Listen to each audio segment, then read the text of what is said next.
بسم اللہ الرحمن الرحیم اعوذ باللہ من الشیطان الرجیم بسم اللہ الرحمن الرحیم امن ھذا الذی ھو جند لکم ینصرکم من دون الرحمن ان الکافرون الا فی غرور۔ تو یہ صورت ہے سورۃ ملک اور آیت نمبر 20، جس میں اللہ سبحانہ و تعالیٰ فرماتے ہیں کہ بتاؤ تمہارے پاس وہ کون سی فوج ہے، وہ کون سا لشکر ہے جو رحمان کے مقابلے میں تمہاری مدد کر سکتا ہے۔ اور پھر یہ جو کافر ہیں یہ بالکل ہی دھوکے میں ہیں۔ تو اس آیت میں جو فرمایا جا رہا ہے اس کے حوالے سے اگر ہم نبی پاک صلی اللہ علیہ وآلہ وسلم کی زندگی کو دیکھیں تو نبی کریم صلی اللہ علیہ وآلہ وسلم جب قریش مکہ کو اللہ تعالیٰ کے عذاب سے اور قیامت سے ڈراتے تھے تو یہ فکر مند ہونے کے بجائے کہ اللہ تبارک و تعالیٰ سے ڈریں، یہ مذاق اڑاتے تھے۔ حتیٰ کہ ان کی جرت یہاں تک بڑھ گئی تھی کہ نبی کریم صلی اللہ علیہ وآلہ وسلم کو راستوں میں روک کر یہ لوگ نبی پاک صلی اللہ علیہ وسلم سے پوچھتے تھے مذاق کے طور پر کہ بتاؤ کہ عذاب کب آئے گا، عذاب کا مطالبہ کرتے یا قیامت کے جلد وقوع پذیر ہونے پر اصرار کرتے۔ تو اس آیت کریمہ میں ان سے کہا جا رہا ہے کہ تم جس بے باکی سے عذاب کا مطالبہ کرتے ہو تو یہ تو بتاؤ کہ تمہارے پاس وہ کون سا لشکر ہے، کون سی وہ فوج ہے جس سے تم اللہ تعالیٰ کے عذاب کا مقابلہ کر سکو گے۔ کس بات پر تم اکڑتے ہو، کس بات پر تم اتنے سرکش ہو رہے ہو؟ اگر پروردگار نے تمہاری تباہی کا فیصلہ کر لیا،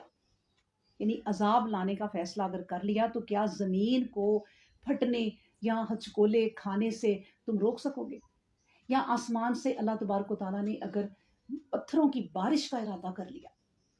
تو کیا تم اس سے بچ سکو گے؟ کون سی پھر پناہ گاہ میں تم چلے جاؤ گے جس سے وہ پناہ جو تمہیں بچا سکے اللہ تبارک و تعالیٰ سے؟ بہرحال یہ جانتے ہیں کہ اللہ تعالیٰ کی جو گرفت ہے وہ بہت بڑی ہے اور بہت بری ہے۔ اس کی گرفت سے اگر تم مضبوط قلعوں میں جا کر چھپ جاتے ہو تو وہاں بھی نہیں بچ سکتے۔ جن لوگوں کو یہ گمان ہوتا ہے نا کہ ہمارے دفاعی حصار اور یہ جو ہم نے اپنی حفاظت کے لیے قلعے بنائے ہیں، دفاعی حصار ہیں، یہ ناقابل تسخیر ہیں، تو یاد رکھیں کہ یہ جو ان کے دفاعی حصار ہیں یہ بکڑی کے جالے کے برابر ہیں، بلکہ اس سے بھی کمزور ہیں۔ حقیقت یہ ہے کہ یہ کافر بہت ہی بڑے دھوکے میں، جو اللہ تبارک و تعالیٰ نے کہہ دیا کہ ان الکافرون الا فی غرور۔ تو یہاں پر اللہ تبارک و تعالیٰ عذاب کی دھمکی دیتے ہیں، اور یہ مذاق کی دھمکی اللہ تعالیٰ کی دھمکی کو یہ مذاق سمجھتے ہیں۔ میں آپ کو بتاؤں کہ یہ اللہ تبارک و تعالیٰ کی ایک بہت بڑی نعمت اور بہت بڑا فضل ہوتا ہے کہ جس انسان کو دنیا میں پتہ چل جائے کہ ہماری منزل کون سی ہے، ہمارا راستہ کون سا ہے، ہمیں کس راستے پر چلنا ہے، کون سی چیزیں جو ہیں وہ ہمیں آخرت کے عذاب سے بچا سکیں گی، اس بات کی آگاہی اگر اللہ تبارک و تعالیٰ کسی انسان کو دے دیتا ہے تو یہ دنیا جہان سے افضل نعمت ہے اگر کسی کو مل جائے تو یہ جو مذاق کی ڈیمانڈ کرتے ہیں تو آپ یہ یقین کریں کہ جو کم عقل والا انسان ہے نا، کم ترین عقل والا بھی انسان جو ہے نا، وہ بھی یہ بات سمجھتا ہے کہ جب عذاب نازل ہی ہو جائے تو اس کے نازل ہو جانے کے بعد اس کو ایکسیپٹ کرنا یا قبول کرنا کون سی عقل مندی ہے؟ اس سے تمہارا اب کیا فائدہ ہوگا؟ کافر جب قیامت کے دن روئیں گے، دھوئیں گے، گڑ گڑائیں گے اور کہیں گے اللہ تبارک و تعالیٰ ہمیں دنیا میں دوبارہ بھیج دو تاکہ ہم دوبارہ سے کوئی نیک کام کریں، تو پھر ان کا رونا دھونا اپنی آنکھوں سے عذاب دیکھ لینے کے بعد کیا فائدہ، جس کا یہ لوگ مذاق اڑاتے تھے۔ تو بہرحال یہ اس آیت میں مشرکوں کا عقیدہ بھی بیان کیا گیا ہے کہ جن بتوں کی وہ عبادت کرتے ہیں تو وہ سمجھتے ہیں کہ وہ ان کی مدد کرتے ہیں، وہ جو شریک ہیں وہ ان کی مدد کرتے ہیں، ان کو رزق پہنچاتے ہیں، ان کو روزی دیتے ہیں، ان کی مصیبتوں کو ٹالتے ہیں۔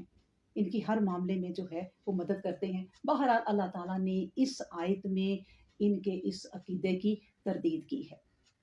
فرمایا کہ حقیقت یہ ہے کہ اللہ کے سوا نہ کوئی روزی دینے والا ہے، نہ رزق دینے والا ہے، نہ کوئی مدد کرنے والا ہے، نہ ہی کوئی کسی کی مصیبت کو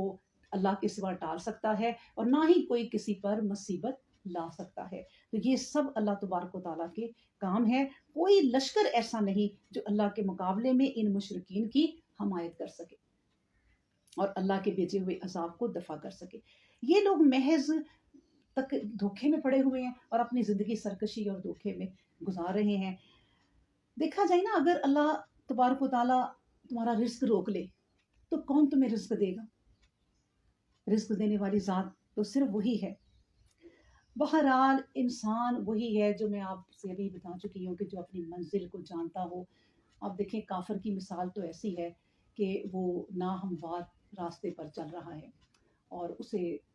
راستہ بھی ناہموار ہے، کھڈے ہیں، کھائیاں ہیں، اور اسے یہ بھی نہیں معلوم کہ میری منزل کہاں ہے، اور چل بھی کیسے رہا ہے بد نصیب منہ کے بل، اور منہ کے بل چل رہا ہے اور منزل کا بھی کوئی پتہ نہیں ہے اور وہ پریشان حال ہے۔ تو اس پر ایک حدیث بھی ہے، حضرت انس رضی اللہ تعالیٰ عنہ روایت کرتے ہیں کہ نبی پاک صلی اللہ علیہ وآلہ وسلم سے پوچھا گیا کہ یہ جو منہ کے بل چلنا ہے یہ کس طرح چلے گی؟ تو اللہ تبارک و تعالیٰ کے نبی نے فرمایا کہ جو اللہ پاؤں کے اوپر چلاتا ہے وہ منہ کے بل پر چلانے پر بھی قادر ہے، وہ چلا لے گا۔ تو اسی طرح جو مومن ہے، آپ اس کی مثال دیکھیں کہ وہ ایک سیدھے راستے پر چلتا ہے، ہموار راستے پر چلتا ہے، کوئی اس کے اندر کھڈے کھائیاں نہیں ہیں، اور چلتا بھی کیسے ہے؟ قدموں پر، پیروں پر چلتا ہے، اور اس کے بعد اسے اپنی منزل کا بھی پتہ ہے کہ میں نے کہاں جانا ہے، اسے اپنے اصل ٹھکانے کا بھی پتہ ہے۔ تو اس لیے مومن کی زندگی جو ہے وہ بہت پیاری ہے۔ تو بس بہرحال اللہ تبارک و تعالیٰ قیامت کے دن ان کافروں کو، ان منکروں کو جو انکار کرنے والے ہیں، اللہ کی ذات سے جو عذاب کی ڈیمانڈ کرتے ہیں کہ کب آئے گا اللہ کا عذاب، تو ان سب کو اللہ تبارک و تعالیٰ جمع کر کے منہ کے بل اوندے منہ جہنم میں دھکیل دے گا، اور مومنوں کو اللہ تبارک و تعالیٰ عزت سے، اللہ کی اپنی مہمانی سے، عزت سے انہیں جنت میں داخل کیا جائے گا۔ اللہ